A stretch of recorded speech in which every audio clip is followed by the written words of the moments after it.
away from the pipe. No way. Today we're going to be talking about a rod that I've kind of been testing out all summer, and I really do enjoy this rod. That rod is the Moonlit Umbra in a 4-weight, and I do have this rod in an 8-weight as well. I've got it right here, but we'll talk about that in a bit.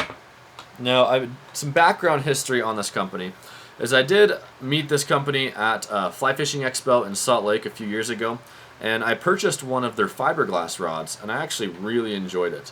I got it in a 3-weight. That's one of their S-glass rods. And I've kind of been a fan of the rod ever since, and some of the reasons I like them is they do have a lifetime warranty on them, which most rods have, but the difference between their warranty is if you break a rod, you don't have to send the whole rod in to get it fixed, which is what a lot of companies require you to do. The company will just send you the replacement for the section that broke. So like, let's say you broke just the tip, they'll just ship you the tip and you'll be back on the water in like a few days, or depends on like the shipping and stuff. But they get you on the water really quick, which is nice. And then this is the 7-foot 6-weight, and it is a 5-piece rod because this is their backpacker series. I took this on a backpacking trip, and having a 5-piece rod that packs up that small is really nice. My favorite thing about it was that it didn't stick out the top of my pack. I usually put my rods kind of like vertical on the water bottle holder, and a lot of times my rods stick out the top, and they can snag onto like trees or bushes, like if you're crawling over or under any deadfall. I didn't have that problem with this rod because it's so short, it just sat right next to my pack without sticking at the top. Now this rod is kind of like a more like fast action on the butt section, but then up towards the tip it is a softer tip, and it makes it a really fun dry fly rod. I used this rod in my hopper fishing video.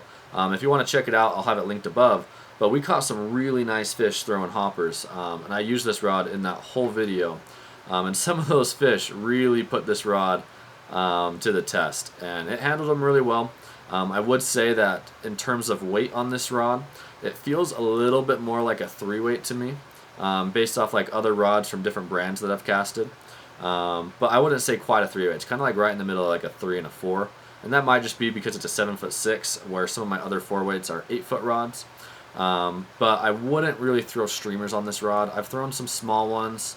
But any like big articulated streamers, like this is just going to be like way too soft of a rod to throw. If you want to throw streamers and stuff, that's when I would pick up the 8-weight. This is what I got for like my more saltwater trips. I took this rod on a cruise ship down to Mexico, where we just kind of fly fished every stop. I caught bonefish, tarpon. It was a really good time. I do have a link above to that video too if you guys want to check it out. But this rod handled it great. I just make sure that after fishing saltwater, I just rinse everything off. And as long as you do that, your rods will be fine and last a long time. Now, this rod really shoots line. I really enjoy casting streamers on this rod. I have tried for tiger muskies, and it handles those big flies really well. But I just sadly wasn't able to get any tiger muskies. I'm still trying to get one of those on the fly rod, but it hasn't happened yet. But yeah, this rod is a 9-foot 8-weight, and yeah, the handles, let's talk a little bit about the handles. You can see even on the 8-weight and on the 4-weight they have about the same handle, which I really like this type of handle because it keeps the thumb on better. And you see this type of handle on a lot of like larger rods, but I like that they actually put it on their smaller rods as well. It's just nice having it kind of lock the thumb on a little bit better. I don't like some of the traditional handles that they put on some of those more like lightweight rods, like 5-weight and down. Now on this rod, I have it paired with a Lamson Guru for my 4-weight, and for the 8-weight, I have it paired with a Lamson Liquid. Now they do have the Moonlit Eclipse on their website, and I'll have a discount link to that down below. I have that rod, or that reel, on my wife's rod. That's on her fiberglass rod, and it's a good reel. It's a lot cheaper than the Lamson's in terms of price, but it's still good quality and it works good. I just like the drags a lot on the Lamson. I like the sound it makes. I've been used to them, so I'm kind of biased towards Lamson. I really like them, and I'll have links down below for that as well. But I sadly don't have discount links to Lamson. But anything Moonlit or Nirvana, that company was nice enough to send out a link. So if you do order the rod, the reel, and the line from Moonlit, they do send it with backing. They'll throw that on for free and send it pre-spooled and ready to go.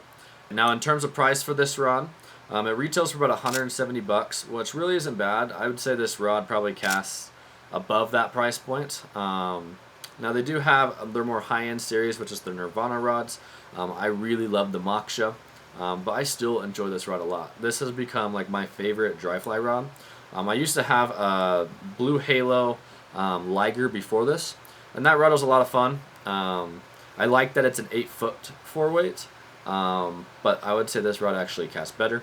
I wish this rod came in an 8-foot 4-weight, because I really like an 8-foot 4-weight. That's a really fun rod to cast.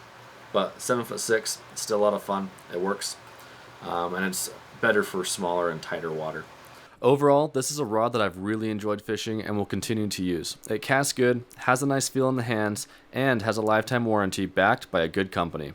I also recently noticed the company has came out with blanks for this rod, so I do plan to pick one of those up soon and build my own custom rod out of it. If you guys enjoyed this video and want to see these rods in action, check out these videos right here. Thanks for watching, and I'll see you guys in the next video.